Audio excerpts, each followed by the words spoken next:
All right, good Monday morning, everybody. I'm Chad Petrie on this Monday, filling in for Shamani Baker and Bill Riles. I hope everybody out there had a very good 4th of July weekend. You know, most of my time was spent working, but I know most people out there was able to go out and have fun. In fact, for us, for our family, we decided to sit in our driveway and watch the fireworks display. Really, really a good time. So today on News 5 Now, as always, we've got your big stories, we've got your question of the day, and a look at our Facebook poll. All that coming up right now on News 5 Now. Brought to you by Green and Phillips Injury Lawyers, covering news from your neighborhood and around the world. News 5 Now starts right now. And again, a good Monday morning to you. I'm Chad Petrie in on News 5 Now on this Monday morning. Of course, we start News 5 Now as we do every weekday with our big stories of the day, and that's where we're going to go to right now as I get things teed up here. We start, of course, counting down from number 5.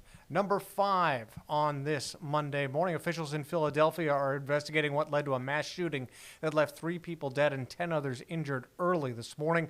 The shooting happened around 1 a.m. Eastern time in the Grays Ferry neighborhood. Philadelphia police said around 40 people gathered and gunfire was exchanged. Among those injured were 2 juveniles. One person with a weapon was taken into custody, but their role in the shooting hasn't been discussed by police. Number 4, a story a little closer to home and closer to the heart.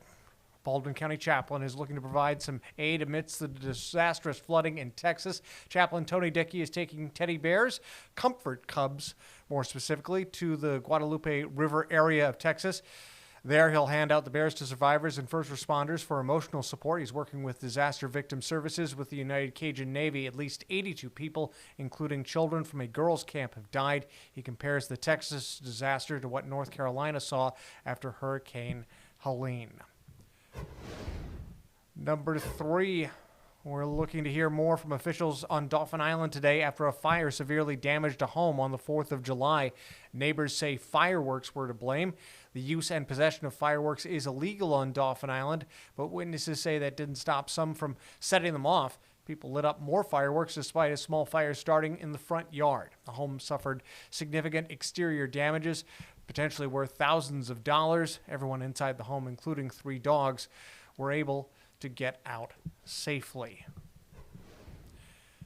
Number 2, we also hope to learn a little bit more about this incident. Officials in Orange Beach are investigating what led to a multi-vehicle crash that sent someone to the hospital.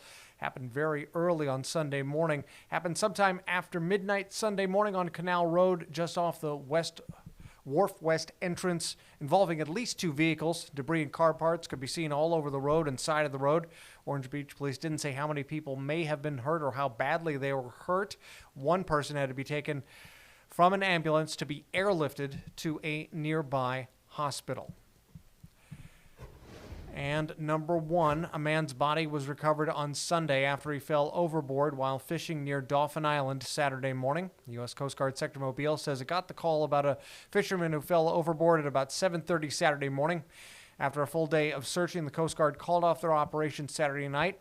Daphne Search and Rescue picked up the search yesterday morning and found the man's body underwater near Fort Morgan. He's not been publicly identified, and it's not clear how he fell overboard. And that's our countdown of the 5 big stories on News 5 Now on this Monday morning.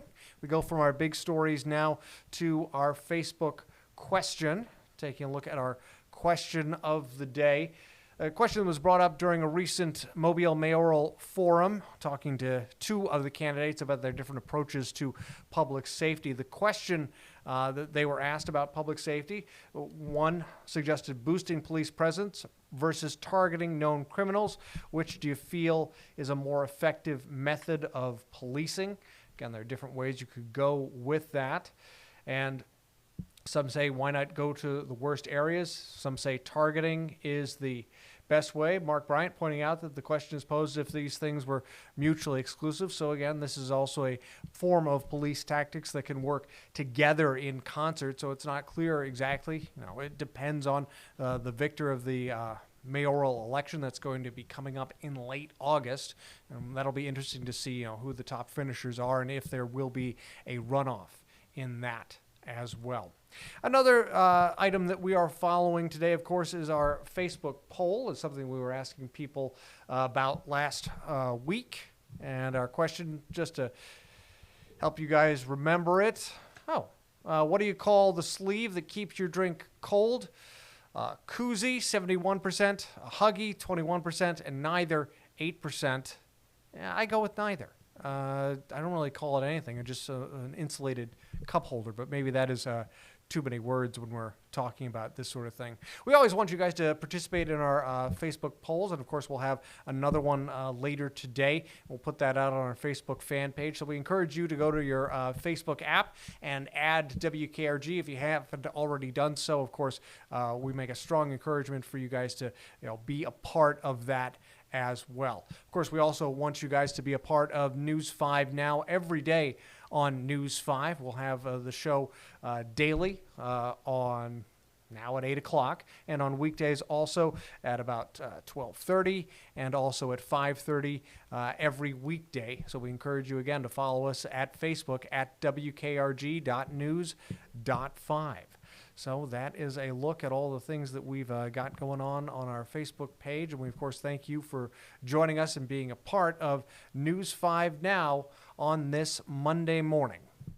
Covering news from your neighborhood and around the world. You are watching News 5 Now, brought to you by Green & Phillips Injury Lawyers.